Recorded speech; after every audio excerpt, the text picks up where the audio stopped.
Hello traders, Gary Wagner here, just about 10:20 in Honolulu, 4:20 in New York on Friday. Happy Aloha Friday, as we say on the islands.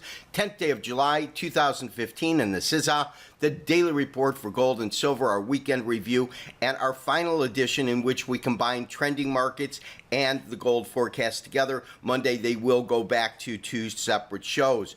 Interesting week in that we started the week with fireworks not only in the United States celebrating Independence Day and the 4th of July, but some chaos going on over in Greece as they were unable to resolve the current Greek debt crisis and come to any sort of an agreement on the austerity measures which had been presented to them. We had the week of extreme volatility, and it seems as though we have seen a conclusion of that because the equities markets had a tremendous rally today, not only in the United States, but a tremendous rally in Europe. We also have pretty much the belief that there is a resolution and acceptance of austerity measures. In fact, they'll be voting on that in about 40 minutes in Greece, and then in Brussels, assuming that that's passed, we'll see that get passed in Brussels, and then, at least for the moment, Greece will go off the front burners,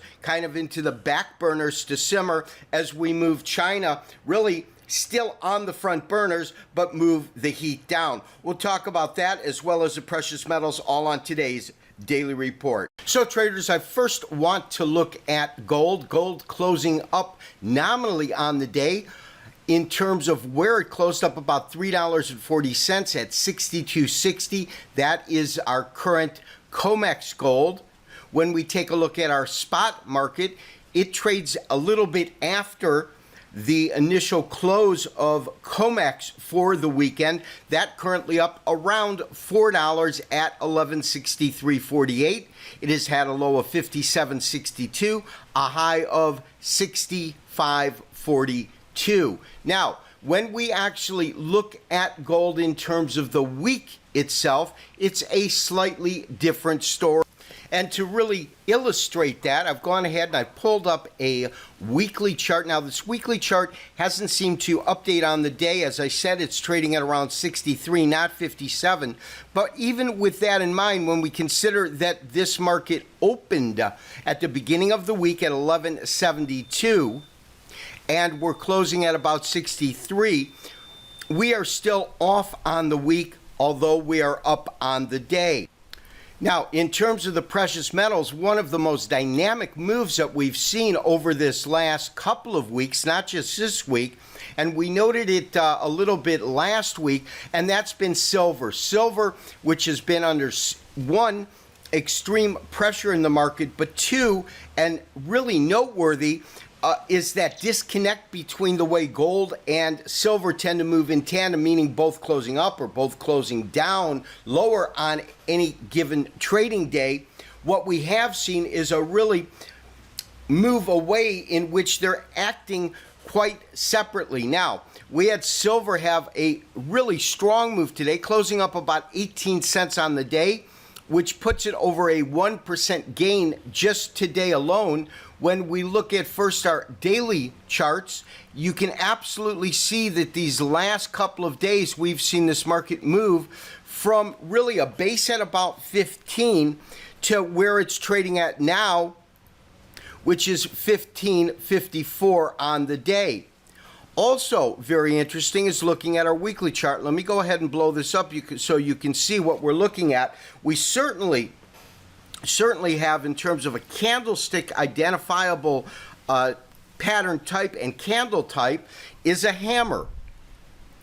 Now, a hammer is a trading cycle, in this case a week, but a trading cycle in which you have a very, very small bodied candle. And we certainly get that today. That's the first criteria.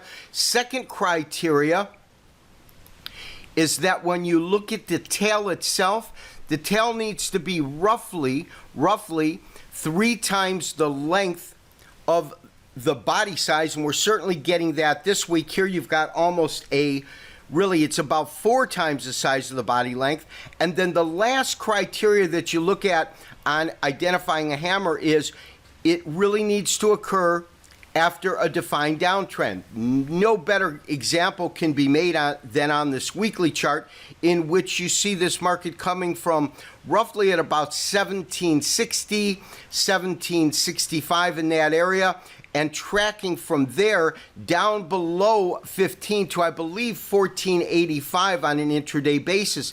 At that point, this market genuinely gets some real support and traders move it back up. Now, interestingly enough, for those that follow candlesticks in the umbrella group, meaning hammer, hangman, shooting star, inverted hammer, the color is not critical. Color is not something you look at, whether or not it opens or closes lower on the week in this case, but rather what is indicative of this umbrella line is that body size, and we're certainly getting that. So the Japanese like to say you're hammering out a bottom, and this is the kind of longer term sign that I really wanted to see before moving back into silver. It's just been under so much pressure. I can tell you this, we most likely, I would say an 80% probability, will enter this market from the long side at the beginning of next week. It's definitively met the criteria that we're looking for, especially this hammer. We want to see if this hammer confirms. And of course, for the hammer to confirm, what we would see, and again, this is a weekly chart and we'll go off of our daily charts to actually get a signal or so, but what you want to see is a green candle that's of good body size with a higher high and a higher low, something like this in terms of an illustration, and that would most definitely be signaling a pretty sizable breakout to the upside. So traders, the best that I can make of the precious metals this week is, first, gold continues to act lethargically, not reacting in traditional safe haven investment status, so to speak. But we have a shining star. The color of that star, of course, is a white silver. Silver has really been coming into limelight.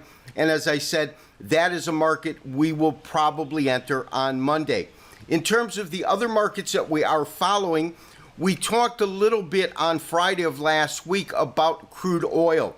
Crude oil closed nominally, I will call it nominally unchanged on the day. 52.81, still well below that $60 trigger point. And with the talks in Iran possibly coming to some sort of a conclusion, favorable conclusion, that would add oil to the market. We also have a supply issue. There's a lot of supply of oil, and we have the last issue within the oil market, fundamentally speaking, that is a slowdown in the economy in China, and of course they are such huge users of that commodity. So those three items, I believe, should and could continue to put pressure on crude oil prices next week. Now that's the fundamentals that are in play. In terms of the technicals, and we've been talking about that throughout this week, our sense was that as our current Elliott wave count looks at, we've got a absolute bear count in which we had our wave 1, our wave 2 here, this long wave 3 down, and it's our current belief that we're in some sort of a corrective wave 4. Corrective wave 4 typically will unfold as some sort of an A, B, C progression. If that's the case, we probably have seen our first, meaning our A right here, culminating at the top at around $61.